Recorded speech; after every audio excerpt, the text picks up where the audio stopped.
The main cause of tension between the United States and Iran is the policy adopted by Donald Trump to block Iran's ports. This decision was seen as a way to apply economic pressure on Iran so that it would reduce or stop its uranium enrichment activities and its involvement in instability in the Middle East. The United States has long accused Iran of supporting armed groups and destabilizing the region.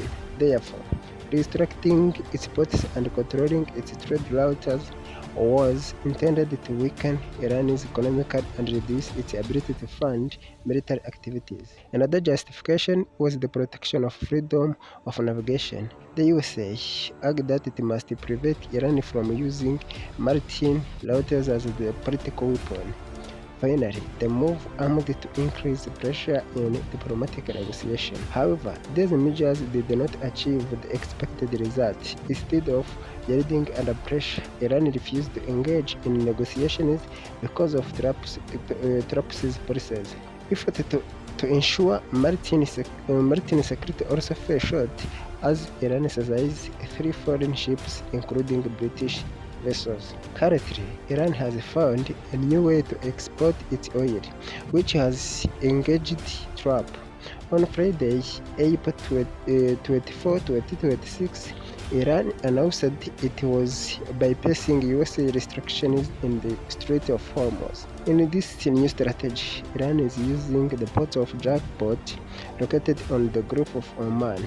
Iranian officials confirmed they are exporting oil to China at a rate of about 9,085,000 barrels per day based on data from Air IPO. Because Jack is outside the Strait of Hormuz, ships can directly access international waters without passing through the heavy monitoring strait. This has enabled Iranians to continue exporting oil despite USA restrictions. Between April 13 and 22, the data analysis company Vortex reported 35 tanker movement through restricted areas, including vessels linked in Iran or under sanctions. This shipment transported at least 1.7 million barrels of Iran oil through the Strait of Hormuz. Iran has also tightened the controlling of the strait, introducing transit fees for ships passing through in its first time.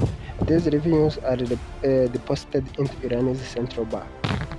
The Speaker of Parliament, Mohammadi Bohar, stated that Iran would not allow other countries to free use the strait while it is denied free trade. Ships must now obtain a prior authorization from Iran, and vessels linked to USA, Israel, and Arab countries are reportedly banned. Iran argues that these measures reflect its strategic position in the global economy, noting that about 20% of the world's oil and 35% of its gas pass through this route. It says it is using this leverage to respond to what it calls USA violation of agreement. The jackpot inaugurated in June 2021 under former President Ibrahim Raisi was designed to reduce dependence on the Strait of Hormuz. It is connected to the Grand Jack pipeline,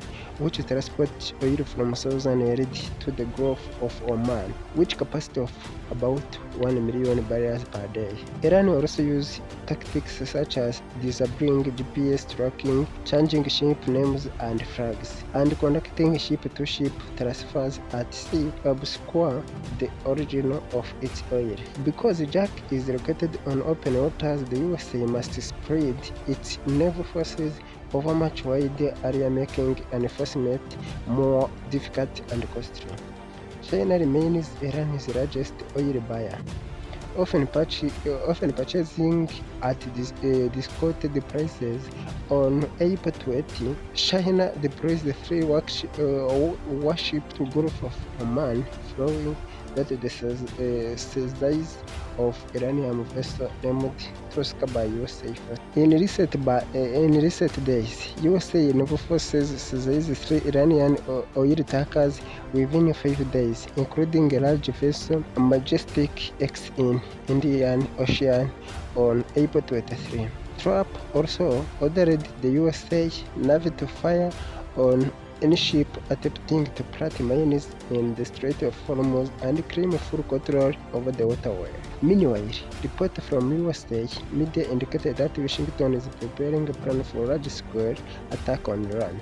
According to CNN, these plans could include targeting civil infrastructure such as energy facilities. Other purpose action include strike on Iran naval forces, targeting military bases, or even eliminating senior Iranian leaders. According to the Washington Post, classified Pentagon report suggested that full neutralization Iran's missile capabilities could take up to 6 months.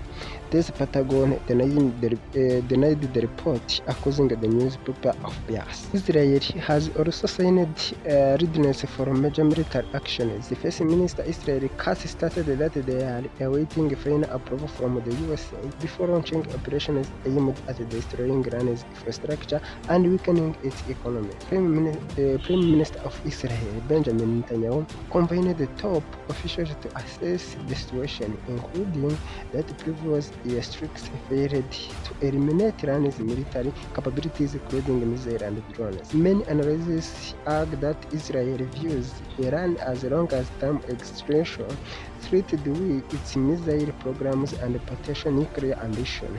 Some also believe that domestic political interests play a role as ongoing conflict can strengthen leadership support. Experts like Daniel Levy suggest that Israel may prefer prolonged tension to push the USA deeper into the conflict and maintain pressure on Iran. At the border level, the conflict is also about regional dominance and control over critical energy routes like the Strait of Hormuz. The United States faces three main options: escalate the main, manipulating pressure, or pressure diplomacy. Full military victory would require massive resources and possibly grown troops, making it costly and risky. Continued pressure could prolong the conflict with a nuclear winner. Diplomatic through difficult due to deeper mistrust, it's widely seen as the most viable solution. The fourth option, withdraw, would reduce tension but could be perceived by victory for Iranians, awakening USA credibility globally. Former ICC protector Luis Moreno former ICC prosecutor Luis Moreno Ocampo warned that the conflict could undermine international law and reduce USA global leadership.